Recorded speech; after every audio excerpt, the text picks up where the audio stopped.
اور اسی طرح علامہ راضی رحمۃ اللہ علیہ نے فرمایا ہر لیلۃ القدر میں آسمانوں سے اللہ کے فرشتے اترتے ہیں، مارک کرنے کے لیے آتے ہیں اور آ کر ہر مسلمان کو سلام کرتے ہیں، ہر ایمان والے کو مصافحہ کرتے ہیں، سلام آ کر کرتے ہیں، گویا کہ معذرت کر رہے ہوتے ہیں کہ ہم نے آپ سے نفرت کا اظہار کیا، آپ کے خلاف ایک جملہ کہا تھا، اس جملہ کی معذرت کرنے کے لیے حاضر ہوئے ہیں۔ علامہ راضی رحمۃ اللہ علیہ فرماتے ہیں جب اللہ تعالیٰ نے فرشتوں کو بتایا وَإِذْ قَالَ رَبُّكَ لِلْمَلَائِكَةِ إِنِّي جَاعِلٌ فِي الْأَرْضِ خَلِيفَةً، جب پروردگار نے فرشتوں سے فرمایا میں زمین کے اندر اپنا ایک نائب بنانے والا ہوں، خلیفہ بنانے والا ہوں، انسان کو پیدا کرنے والا ہوں، قالوا اتجعل فيها من يفسد فيها ويسفك الدماء، اے میرے پروردگار تو ایسی مخلوق کو پیدا کر رہا ہے جو زمین میں آ کر زمین کے اندر خون ریزی کرے گی، فساد پھیلائے گی، جھگڑے کرے گی، لڑائیاں کرے گی، جو زمین کے اندر تباہی پھیلائے گی، بربادی پھیلائے گی۔ تو اللہ تعالیٰ نے فرشتوں سے فرمایا انی اعلم ما لا تعلمون، او میرے فرشتوں جو علم میں جانتا ہوں، جو باتیں انسان کے بارے میں جانتا ہوں تم نہیں جان سکتے،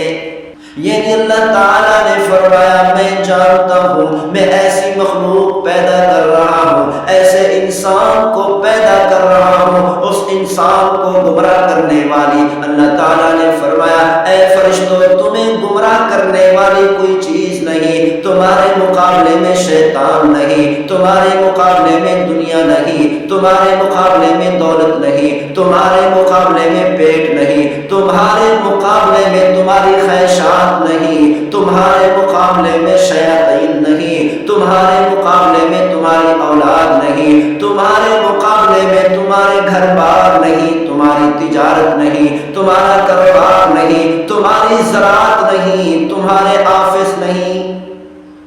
اللہ تعالیٰ نے فرمایا میں ایک ایسی مخلوق کو پیدا کر رہا ہوں، ایسے انسان کو پیدا کر رہا ہوں، اس انسان کے مقابلے میں اس انسان کو گمراہ کرنے والے شیاطین بھی ہوں گے، اس انسان کو گمراہ کرنے والا خود انسان کے اندر انسان کا نفس ہوگا، میں اس کے نفس کو بھی پیدا کروں گا،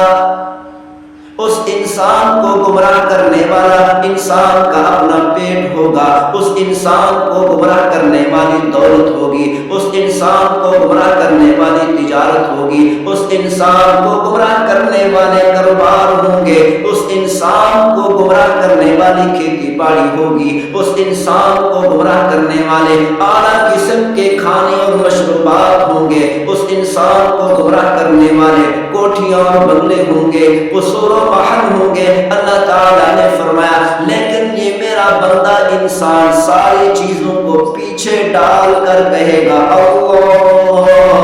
اکبر، ساری کی ساری چیزوں کو اپنی پیٹھ پیچھے ڈال کر کہے گا اللہ اکبر، اے میرے پروردگار تو ہر چیز سے بڑا ہے، ہر چیز سے بڑا ہے، ساری مخلوقات سے بڑا ہے۔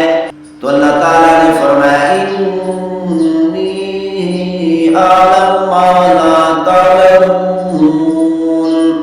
او میرے فرشتوں میں انسان کے بارے میں وہ معلومات رکھتا ہوں جو تمہارے علم میں نہیں۔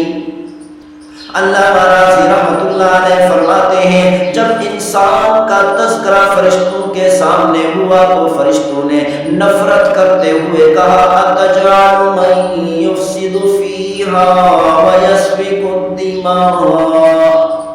جب انسان اپنے والدین کے سامنے گندے پانی کی صورت میں تھا تو والدین نے گندے پانی کو دیکھتے ہوئے نفرت کا اظہار کیا، جب اللہ تعالیٰ نے لقد خلقنا الانسان فی احسن تقویم، جب پروردگار عالم نے انسان کو گندے پانی سے بہترین اور خوبصورت ترین شکل و صورت عطا فرمائی، بڑی خوبصورت شکل عطا فرمائی، بڑی خوبصورت شکل و صورت میں پیدا فرمایا، تو والدین نے جب اپنے بیٹے کی صورت میں، بیٹی کی صورت میں، اپنی اولاد کی شکل میں اس پانی کو دیکھا تو محبت کرنے لگ گئے۔ اور اسی طرح علامہ راضی رحمۃ اللہ علیہ نے فرمایا ہر لیلۃ القدر میں آسمانوں سے اللہ کے فرشتے اترتے ہیں، مارک کرنے کے لیے آتے ہیں اور آ کر ہر مسلمان کو سلام کرتے ہیں، ہر ایمان والے کو مصافحہ کرتے ہیں، سلام آ کر کرتے ہیں، گویا کہ معذرت کر رہے ہوتے ہیں کہ ہم نے آپ سے نفرت کا اظہار کیا، آپ کے خلاف ایک جملہ کہا تھا، اس جملہ کی معذرت کرنے کے لیے حاضر ہوئے ہیں۔ تو فرمایا اسی لیے اللہ کے فرشتے لیلۃ القدر میں آسمانوں سے زمین پر اترتے ہیں۔ جس مسلمان کو رمضان مبارک کی 10 راتیں نصیب ہو گئی، علماء کرام نے لکھا ہے جس مسلمان نے رمضان مبارک کی 10 راتوں میں عبادت کر لی، گویا کہ اس نے 833 سال 4 ماہ سے بھی زیادہ عبادت کر لی۔ اسی لیے ہر مسلمان کو چاہیے رمضان مبارک کے آخری عشرہ کی راتوں کو جاگا کرے، آخری عشرہ کی راتوں کو زندہ رکھے، جیسا کہ امی صدیقہ رضی اللہ تعالیٰ عنہا ارشاد فرماتی ہیں کہ پیغمبر صلی اللہ علیہ وسلم رمضان مبارک کی تمام راتوں کو زندہ رکھتے تھے، یعنی تمام کی تمام راتوں میں عبادت کیا کرتے تھے۔ جب رمضان مبارک کا آخری عشرہ شروع ہوتا، پیغمبر صلی اللہ علیہ وسلم آخری عشرہ کی تمام راتوں میں عشاء سے لے کر صبح کی اذان تک ساری رات خود بھی عبادت کرتے اور اپنے گھر والوں کو جگا کر عبادت کراتے۔ جو مسلمان رمضان مبارک کی آخری 10 راتوں کو جاگتا ہے، یقیناً اس کو لیلۃ القدر نصیب ہو جاتی ہے، ہو ہی نہیں سکتا کہ لیلۃ القدر سے محروم ہو۔ اسی لیے بعض مشائخ، بعض علماء کرام ایسے بھی گزرے ہیں، وہ فرماتے ہیں کہ جب سے بالغ ہوئے مرتے دم تک ساری زندگی کبھی بھی کسی رمضان مبارک میں بھی لیلۃ القدر فوت نہیں ہوئی، ساری زندگی کبھی بھی لیلۃ القدر کسی رمضان مبارک میں بھی فوت نہیں ہوئی۔ بعض علماء کرام ایسے گزرے ہیں جو بلوغت کے بعد ہر سال میں، ہر رمضان مبارک میں لیلۃ القدر کو پا لیتے تھے۔